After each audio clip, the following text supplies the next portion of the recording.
Allez, rebonjour à tous. Alors là, maintenant, on va faire une petite série de vidéos. On va parler des contrôles dynamiques, c'est-à-dire des contrôles euh, qui peuvent avoir l'icône qui change, leur état qui change, etc., etc. Dans la dernière vidéo, on a vu la combo box et les drop-down. Eh bien, justement, on va parler justement pour cette première séquence de contrôle dynamique dans le Custom 8, dans le ruban. On va donc traiter le cas de la combo box dynamique et voire même de la galerie dynamique. Alors, quand on parle de dynamique, on a deux solutions. Le Custom 8 a très bien été conçu pour ça. On a donc deux solutions. La première solution, qui est la plus simple, en tout cas moi en ce qui me concerne, c'est vraiment la plus simple et qui ne réclame pas de comment dire de réévaluation dans le ruban. Et donc là, on va pouvoir parler justement dans ce cas-là de l'invalidate du ruban. Euh, mais dans cette première séquence, on va parler du content on drop. Voilà, invalidate content on drop, qui est un attribut déjà tout préformaté et qui va nous permettre de rendre des combo box dynamiques, c'est-à-dire des listes dynamiques qui vont se faire d'une manière ou d'une autre pour une raison ou une autre. Et donc ces deux contrôles-là, donc la galerie dynamique et la combo box dynamique, elles ont cette possibilité-là. Ça veut dire qu'on va réduire drastiquement le code comment dire, des callbacks, puisque on ne va pas utiliser l'invalidate. Allez, c'est parti. Alors, je vais donc ouvrir l'interface. Je vais donc, pour l'histoire, ouvrir un nouveau projet. Et là, on va parler des combo box dynamiques et les combo box et galerie. Alors, je vais faire galerie dynamique. Alors, voilà. Il faut savoir que le Creator, depuis quelques versions antérieures, j'ai même rajouté, pour le coup, pour la combo box, un bouton directement qui va rajouter les attributs. Voilà. Et pour la galerie, par contre, je l'ai jamais fait parce que la galerie, c'est moins fréquent qu'on utilise cet argument-là. La combo box, le bouton combo box dynamique, il est là. Alors, ce que je vais faire, je vais sélectionner le groupe et je vais ajouter ma combo box dynamique. Voilà, combo box. Et là, on regarde, qu'est-ce qu'on constate? On regarde que dans les attributs, getItemCount, getItemLabel, getItemID et invalidate content on drop. Moi, j'ai raccourci le nom, hein, mais bon, c'est assez évocateur. Hein. J'ai mis true. Pour la simple et bonne raison, c'est que la combo box, elle peut être dynamique sans cet argument et elle peut être gérée par le invalidate du ruban, le invalidate control aussi, bien entendu, mais par le ruban, par une autre action. Mais pour le coup, là, je vais vous montrer la combo box dynamique par le invalidate content on drops. Alors, et là, pour le coup, vous allez me dire, mais bon, les items, on les met quand? Ben, on les met pas. C'est ça le truc, parce que la liste, elle doit être dynamique, donc on ne va pas mettre d'items, tout simplement. Hein. Dans ce groupe, je vais aussi ajouter une galerie, parce que la galerie, elle va fonctionner de la même manière. Voilà. Et donc, je vais d'abord les nommer, parce que ça serait bien. Voilà, donc la combo et la galerie. Voilà. Alors là, pour le coup, comme effectivement, comme j'ai cliqué sur le bouton d'ajout de la combo box dynamique, au lieu de cliquer sur la combo box ici et de mettre mes arguments, forcément, tous mes callbacks ont été faits avec le, rappelez-vous, le ID tiré et le nom de l'attribut. Hein. Comme je le fais pour tous les attributs et comme pour le onAction et le onChange, rappelez-vous, un clic ID-attribut, deux clics label-attribut. Alors, et là, pour le coup, ce que je vais faire, je vais cliquer une fois, voilà, deux fois, voilà. Le getItemID, on va le faire aussi pareil, voilà. Le invalidate-content-on-drops, on va le laisser à true, et on va s'occuper de la galerie. Et on va faire pareil. Donc la galerie, hop, hop, getItemLabel, voilà, getItemImage, on va la laisser, on va utiliser des icônes, vous allez voir. GetItemID, bien entendu, et bien sûr le invalidate-content-on-drop qu'on va mettre à true. Qu'est-ce que ça veut dire exactement? Invalidate content on drops. C'est un peu, ça doit un petit peu vous parler pour ceux qui bricolent un petit peu les user forms. Ça doit un petit peu vous parler. Vous savez que pour la combo box, on a un événement qui s'appelle drop button click. Voilà, tout simplement. Ça veut dire que ça génère une action au clic dans le bouton, enfin la petite flèche, quand on clique sur la petite flèche. Là, c'est pareil. Là, ça va être exactement pareil. On va appeler l'invalidate content on drop lors du clic sur la petite flèche. Ça veut dire quoi, à proprement parler? Ça veut dire que la mise à jour exacte, le moment où la combo box ou voire la galerie vont se mettre à jour, c'est au moment où vous cliquez sur la petite flèche. Voilà. Ça veut dire que finalement, il est très intéressant d'utiliser ce procédé pour ces deux contrôles, pour la simple et bonne raison, c'est que c'est vraiment à l'instant T, c'est au dernier moment. Tandis que si on avait utilisé le ribbon invalidate, ce déclenchement doit être fait par une action, laquelle, je ne sais pas, mais ça peut être utile aussi, on le verra un petit peu plus tard dans les divers projets que je vais vous présenter. Mais à proprement parler, pour la combo box et la galerie, moi j'estime que de rester dans le invalidate content on drop, c'est-à-dire la mise à jour de la combo box au moment où on développe la combo box et la galerie pour la même occasion, je pense sincèrement, en tant qu'utilisateur averti, je pense que c'est la meilleure solution. D'ailleurs, honnêtement, je n'aurais pas attribué la possibilité de le faire avec le ribbon invalidate, puisque c'est pas nécessaire. Cela dit, quand je dis ce n'est pas nécessaire, ça dépend du schéma et de la conception de votre fichier et de vos commandes, parce qu'effectivement, une liste peut être mise à jour en fonction d'une modification d'une liste dans le,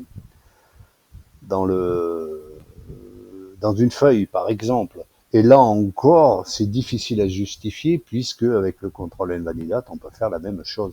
Il faut savoir que le invalidate content on drop, comme je le disais, valide la mise à jour du contrôle, donc combo box et galerie, au moment où on clique sur le petit triangle, la petite flèche pour développer le contrôle. Donc, que ça soit fait avant ou au dernier moment, puisque là, on peut considérer que c'est le dernier moment avant de l'utiliser, donc puisqu'on clique juste pour la développer, je pense que cette solution reste la meilleure. Après, effectivement, dans d'autres projets, ça peut avoir une petite divergence. Voilà. On a aussi, donc, j'en profite juste en passant, hein, que normalement, même les combo box, elles ont le size string. Là, je comprends pas pourquoi il n'y est pas, mais bon, on en parlera un petit peu plus tard. C'est-à-dire qu'on peut agrandir le contrôle en largeur, normalement. Là, visiblement, j'ai fait un petit raté, mais bon, c'est pas grave, je vais corriger ce truc-là. Donc là, moi, j'ai inséré deux contrôles, donc une combo box, et là, je vais appeler les contrôles dynamiques type list. Voilà. Et voilà, mon projet, il est fini. Si je devais avoir un ruban avec juste ces deux contrôles, ben mon projet, il est fini parce que tout le reste ne va plus se passer ici. Voilà. D'ailleurs, je vous montre le code XML. Voilà. Tout le reste va se passer dans le module des callbacks. Alors pour cela, ce que je vais faire, je vais enregistrer le projet XML, bien entendu, et je vais créer le modèle fichier Excel. Pendant la génération des callbacks, puisqu'à chaque fois que je crée un XML, il y a les callbacks qui sont créés dynamiquement, vous allez voir que j'ai déjà mis quelques exemples pour remplir une galerie, une combo box dynamiquement. Voilà. Donc, mon sample a été créé. Et nous voilà partis maintenant dans le dossier de mes projets et on va retrouver projet combo box et galerie dynamique. Et là, on va retrouver donc le sample. C'est à chaque fois, il y a un sample.xml qui est créé dans le dossier du projet. Ce fichier, foncièrement, il sert à rien. Il sert juste à que vous puissiez tester en conditions réelles dans un fichier Excel pour que vous voyez ce que vous avez fait par rapport au visuel que vous avez dans le Creator. Voilà. Donc là, j'ai mon onglet perso, j'ai ma galerie, ma combo, et là, si vous regardez bien, j'ai item 1, item 2, item 3, item 4, item 5. D'accord? Dans la galerie, c'est pareil. J'ai item 1, item 2, item 3, item 4. Ça veut dire qu'il y a des items qui se sont rajoutés tout seuls. Ça vient pas du Saint-Esprit, comme je vous l'ai dit, dans la génération des callbacks. Nous y voilà. J'ai, comment dire, encodé déjà une pré-liste, on va dire, voilà, tout simplement, j'ai pré-encodé les events, donc getItemID, getItemCount, getItemLabel et getItemImage normalement. Voilà. Donc, d'ailleurs, je suis même pas sûr que je l'ai pas fait pour la combo box. Non, bon, visiblement, je l'ai pas fait. Je l'ai fait que pour la galerie. Bon, c'est pas grave. Voilà, on mettra pas d'image, mais bon, sachez qu'on peut le faire et de toute façon, on va le voir dans la galerie. Alors, il faut savoir que pour qu'une combo box se mette à jour, l'invalidate control qui va être produit par l'événement lui-même, invalidate control qui n'est pas dans les callbacks, il est interne dans Excel. Voilà. Donc, nous, ce que l'on a dans les callbacks, c'est le getItemCount, getItemLabel, getItemID et voire, optionnellement, getItemImage. Comment ça marche? En fait, quand vous demandez une invalidation du contrôle par le invalidate control on drop ou par le invalidate ribbon, vous allez déclencher plusieurs événements. En fait, vous allez déclencher dans l'ordre, je dis bien dans l'ordre, le getItemCount, le getItemID, le getItemLabel et le getItemImage, et pas dans un autre ordre. Voilà. Donc, ce qui fait que pour la combo box, là, si je fais, elle est où le getItemCount de la combo box, nous avons donc de fallback, donc le contrôle et le byref. Alors, il faut savoir que byref, c'est là on désigne clairement l'objet lui-même. Donc return and val, j'aurais très bien pu marquer tartempion ici et tartempion égale 5 ici. C'est pareil. Voilà. C'est l'argument. J'ai choisi d'encoder classiquement, mais le nom de l'argument n'a pas vraiment d'importance ici, si ce n'est que de le respecter jusqu'au bout. Et donc, dans le getItemCount, je vais décider d'avoir 5 items. Une fois que cet événement il est déclenché, donc on va déterminer que la combo box a 5 items et on va passer au getItemID. Et là, on va donner des idées aux items. Et là, pour le coup, on a donc dans l'énoncé du callback trois arguments, hein. Donc le contrôle, l'index et toujours là, encore une fois, byref, la égale id. Et dans chaque id, puisqu'il va se déclencher autant de fois que l'on a donné à la valeur returnAndVal du getItemCount. Il va se déclencher donc 5 fois. Voilà. Et comme il va se déclencher 5 fois, donc pour 5 items, on va mettre un ID. Donc là, j'ai mis du alpha numérique, hein, donc c'est it plus l'index. Hein. Une fois que les idées ont été créées pour les items, maintenant, on va lui donner une valeur textuelle pour qu'on le voit dans la list box, hein, dans la combo box, pardon. Et là, c'est pareil. On a donc 3 arguments dans le callback. On a le contrôle, l'index et toujours, encore une fois, byref, returned, val. Et là, le returned val, il va valoir donc une chaîne de caractères. Et là, c'est ce que vous voulez. Hein. Là, moi, pour l'automatisme dans la création, je crée juste cette petite ligne de code en plus pendant la création, juste pour que vous puissiez voir dès déjà la construction dans le sample, dans un fichier vierge, que vous voyez que ça fonctionne. Donc, encore une fois, là ici, on va avoir une chaîne alpha numérique, donc la chaîne item plus l'index plus 1. Alors, je mets index plus 1, vous allez dire, mais à quoi ça sert? Pour la simple et bonne raison, c'est que les index sont en base 0. Voilà. Alors pourquoi je fais index plus 1? Parce que je pourrais faire plus index, ça démarrerait à 0 et ça terminerait à 4 et puis c'est tout. Voilà. Sachez que je suis un feignant de la calebasse. Alors je ne sais pas si vous savez ce que ça veut dire. Je suis un feignant, j'aime pas trop réfléchir à des choses qui me paraissent inutiles. Donc, moi, je code toujours, quand je suis sur des éléments en base 0, je code toujours plus 1, parce que tôt ou tard, dans le VBA, et vous vous rendrez compte si vous avez une expérimentation assez avancée, vous vous rendrez compte qu'on revient souvent à la base 1. Voilà.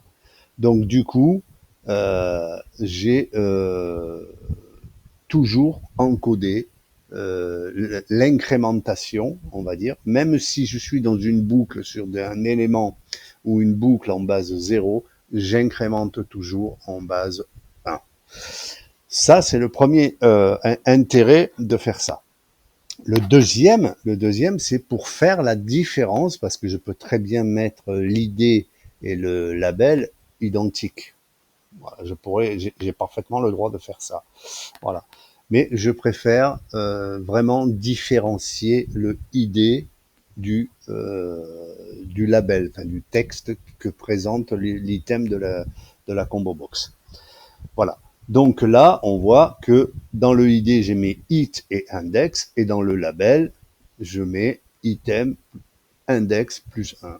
Voilà, tout simplement. C'est juste une façon de me repérer visuellement et de savoir que je peux très bien différencier le label du ID. Parce que vous verrez avec l'utilisation, et peut-être sur vos demandes, parce que je suppose que vous allez me le demander bien plus tard, peut-être, enfin, pour ceux qui vont essayer de tenter d'utiliser la combo box en dynamique, me demanderont comment on peut faire certaines choses, et c'est là que je vous répondrai un peu plus précisément et un peu plus dans le détail pour vous faire comprendre l'intérêt d'une telle manœuvre.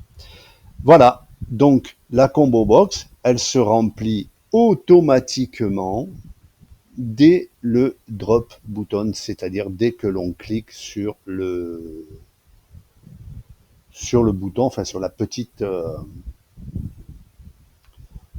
je vous montre, sur la petite flèche ici, voilà, ou sur la petite flèche ici. Voilà, même je crois qu'on peut le faire directement sur la galerie, je crois. Tandis que sur la combo box, étant donné qu'il y a l'input, forcément on ne pourra pas. Voilà. Donc la galerie, elle est là, et la combo box, elle est là. Et là, vous voyez que j'ai parfaitement rempli mes galeries. Hein. Là, étant donné que, pour l'exemple, je n'ai pas paramétré ma galerie, rappelez-vous, je vous ai montré la démonstration des galeries sans parler du dynamique, c'est-à-dire avec les items remplis en dur dans le XML. Et il y a des attributs à mettre de façon à arranger une galerie avec une organisation soit horizontale, soit verticale, soit plusieurs colonnes, etc., etc. On peut arranger un petit peu comme on veut. D'ailleurs, c'est vrai que je ferai peut-être une vidéo un peu plus concise, vraiment pour la galerie. Je le ferai pour la galerie fixe et la galerie dynamique. Comme ça sera vraiment bien compris. Voilà. Et pour le moment, l'intérêt, c'est de vous montrer que le dynamique, le côté dynamique qui peut effrayer certains d'entre vous, hein, les débutants, n'est pas si compliqué que ça. Ce qu'il faut comprendre, c'est que pour avoir une combo box dynamique, c'est-à-dire pour VBA, hop, je vais chercher ça. Pour avoir donc une combo box dynamique, il vous faut donc attribuer l'invalidate content on drop à true, mais ça vous le voyez pas dans les callbacks, vous le voyez dans le XML. Donc c'est en interne dans Excel, hein, bien sûr, c'est Excel qui va déclencher cette mise à jour et qui va donc déclencher les callbacks. Et que pour avoir donc les items dynamiques, hein, il nous faut commencer par le getItemCount, ensuite le getItemID, ensuite le getItemLabel et pour finir le getItemImage si on veut mettre des petits icônes.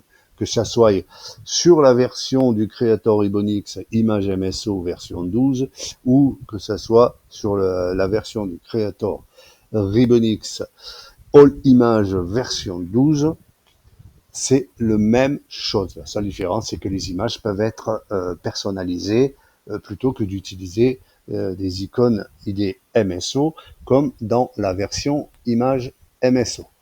Voilà, mais en tout cas, c'est le même chose. Et là, pour le coup, je vous ai montré donc cette liste box. Sachez que cette liste box, par exemple, hein, je l'ai mis en commentaire et je fais bien parce que finalement, j'avais bien fait à l'époque hein, quand j'ai commencé ce projet.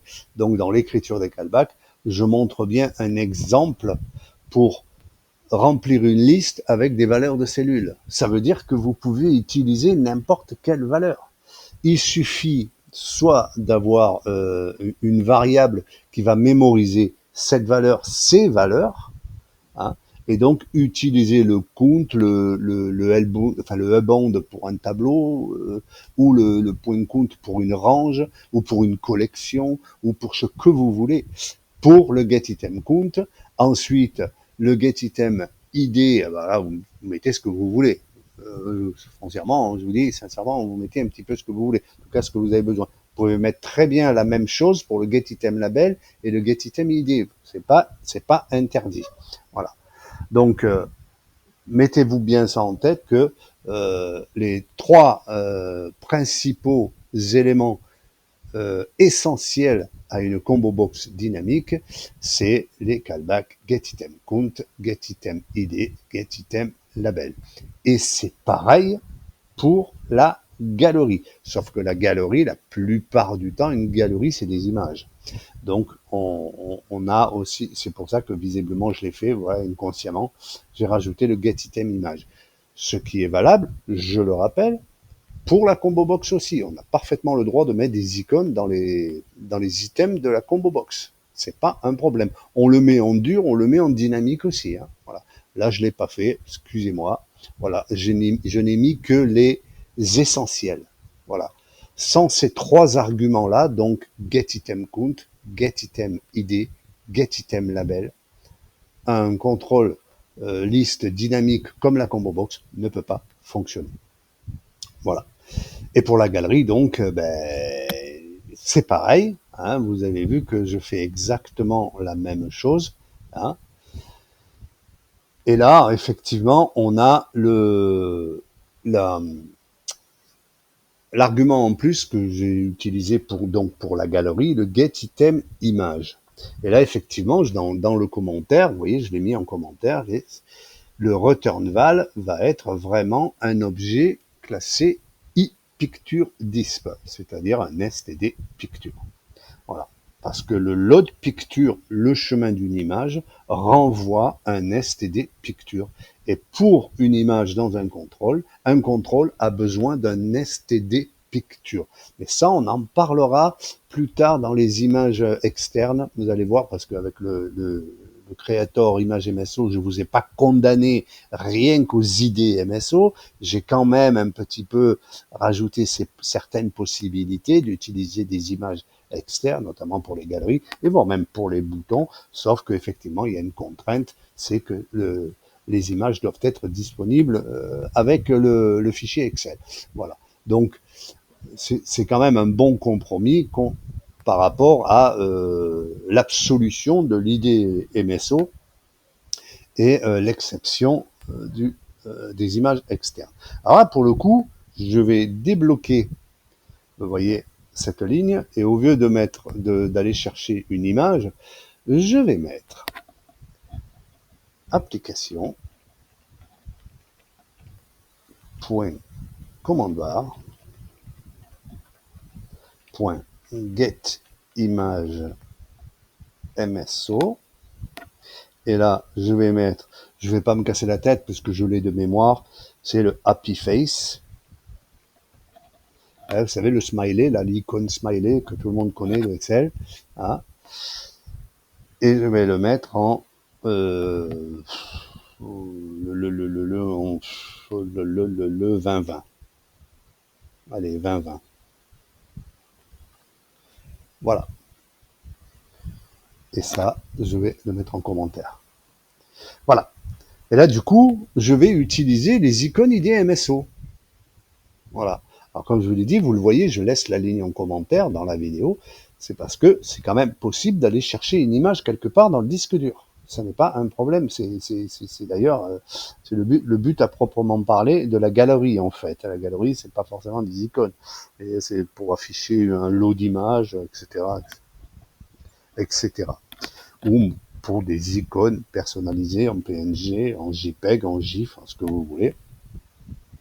Et pour ça, il y a d'autres fonctions qui sont intégrées dans le Creator et qui vous permettent de le faire. Mais ça, on va le voir plus tard. Voilà. Là, je voulais juste vous montrer donc les contrôles dynamiques, les essentiels, parce que la combo box, c'est la seule qui est disponible d'ailleurs. Avant, elle pouvait être transformée en liste box avec certains attributs sur la version 2007, mais après ça a été très vite abandonné et c'est dommage d'ailleurs, parce que c'était sympa d'avoir des list box. Enfin, en tout cas en apparence des list box. Donc du coup, je viens de vous montrer comment fonctionnent les deux contrôles essentiels dans un ruban où on aurait des choix à faire, donc la combo box et la galerie. Et là, pour le coup, je peux vous montrer, voilà, vous voyez mon icône hein, le smiley, le happy face, il s'est bien mis en place dans la galerie. Voilà. Et là, vous voyez que effectivement, il n'y a pas photo. On a la possibilité d'utiliser des icônes IDMSO en dynamique, parce que c'est vrai que c'est une question qui revient souvent. Est-ce que l'on peut le faire? Moi, je dis oui par l'intermédiaire d'un STD Picture. Comment obtenir un STD Picture avec une idée MSO? Je viens de vous le montrer. On l'obtient comme ça avec set, le nom de la variable, égale application commande barre get image MSO, le nom de l'ID MSO et la taille. Pour les galeries, d'ailleurs, je peux vous le montrer, et c'est un petit peu l'avantage de la galerie dynamique, en fait, l'avantage ou l'inconvénient, je sais pas, honnêtement, ce sera à vous à juger en fonction. Je vais grossir les icônes, et vous avez vu, comme je vous ai dit au départ, je n'ai pas paramétré la galerie. Ça veut dire que la galerie, par défaut, elle aura deux colonnes, hein, ou deux colonnes, ou alors elle va faire mezzo, mezzo s'il y a beaucoup d'items. Voilà. Si je ne paramètre pas la combo box avec tous ces paramètres que je vous ai montré dans la vidéo précédente concernant la galerie en dur, eh bien, ces attributs-là sont les mêmes, exactement le même pour la galerie dynamique. Voilà, la seule différence, c'est que les items vont être rajoutés dynamiquement par les callbacks. Et je le répète, les callbacks essentiels pour remplir ces deux contrôles sont le getItemCount, le getItemLabel et le getItemID. Le getItemImage, il est optionnel, on va dire. Hein. On n'est pas obligé d'avoir des images dans une liste déroulante. Voilà. Donc là, je viens de grossir donc les icônes et vous allez voir que ma galerie s'est agrandie, les icônes sont agrandies. Voilà, donc forcément, elle s'est adaptée. C'est un avantage de la galerie dynamique. Voilà, c'est-à-dire qu'on n'a pas à paramétrer le item width et le item side comme je vous ai montré dans la vidéo concernant la galerie en dur. Voilà, je viens de vous montrer ces deux contrôles essentiels. C'est là on démarre la série des dynamiques et vous allez voir en dynamique on peut faire plein de choses. Alors certains diront que je pousse un peu le bouchon Maurice et que j'ai mangé tout le chocolat. Voilà. Mais mon intérêt à moi, c'est de vous montrer toutes les possibilités. Certains d'entre vous, sans doute la plupart, voire tous, n'utiliseront jamais toutes ces possibilités. J'en sais rien. Ça sera à vous de voir. Par contre, effectivement, moi, mon devoir, c'est, étant donné que je vous présente un applicatif, mon devoir est de vous montrer tout, absolument tout ce que vous pouvez faire avec. En tout cas, tout ce que mon expérience peut apporter concernant le Custom UI dans Excel. Voilà. Et j'ai quand même un peu plus de 18 années derrière moi. Donc, je pense savoir un petit peu de quoi je parle et je pense un petit peu comprendre un petit peu ce qui est utile et ce qui ne l'est pas. Voilà. Par contre, c'est intéressant de savoir. Hein. Vous savez, quand on va à l'école, on n'apprend pas forcément, enfin, ce que l'on apprend ne va pas forcément nous servir toute notre vie. Donc, mais c'est quand même intéressant d'apprendre. Voilà. Donc, je viens de vous présenter, hop, la combo box dynamique et la galerie dynamique dans le ruban. Allez, à la prochaine vidéo. Je vous souhaite une bonne utilisation. Bye.